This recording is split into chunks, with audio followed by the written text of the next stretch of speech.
3 जनवरी आज का दिन शायद तुम्हारे लिए बस एक डेट हो, बट इंडियन हिस्ट्री के लिए यह दिन एक ऐसी औरत का जन्म है जिसने पूरे सिस्टम को चैलेंज कर दिया।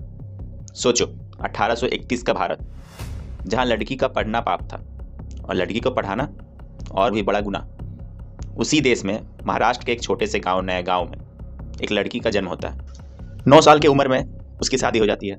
लाइफ का स्क्रिप्ट क्लियर था, घर में घूंघट में रहना, चुपचाप घर की कामकाज करना। बट उसका पति अलग निकला, ज्योतिराव फुले। उन्होंने उसे सिर्फ पत्नी नहीं माना, स्टूडेंट की तरह माना। घर पर उसे पढ़ाया, अल्फ़ाबेट्स, वर्ड्स सोचने की इच्छा जगाई।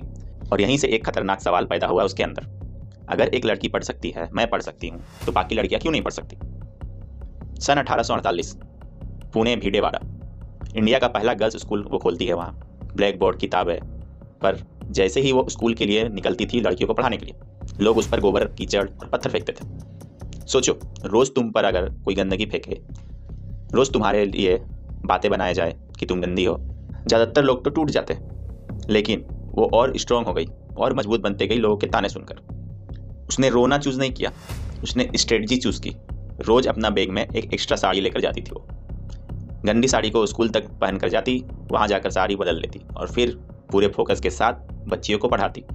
शाम को जब वो वापस स्कूल से घर आती, फिर वही गंदी साड़ी पहनकर घर आती।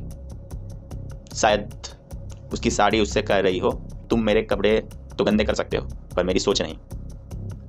एक दिन किसी ने तो हद पार कर दी, बहुत ज़्यादा गंदगी और पत्थर फेंक दिया उसके ऊपर। लोग सोच रहे थे अब तो ये टूट जाएगी। उसने सिर्फ इतना कहा लोगों से, तुम जो मुझ पर ये कीचड़ फेंकते हो, वो पत्थर और कीचड़ नहीं है, वो फूल है।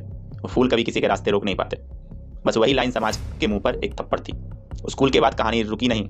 उन्होंने दलितों के लिए अपने घर के पास पानी के टैंक खोले, 18 स्कूल्स की और शुरुआत की, विडो मैरिज को सपोर्ट की, बार्बर्स की स्ट्राइक करवाई ताकि जो विधवाओं को ज़बरदस्ती मुंडन कर दिया जाता था उस पर रोक लग सके।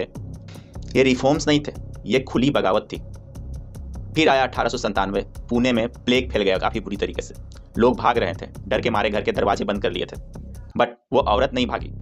एक छोटी जाति का प्लेग इन्फेक्टेड बच्चा, उस बच्ची को कोई छूने के लिए रेडी नहीं था, लेकिन उसने उसे अपनी गोद में उठाया और हॉस्पिटल ले जाने के लिए निकली।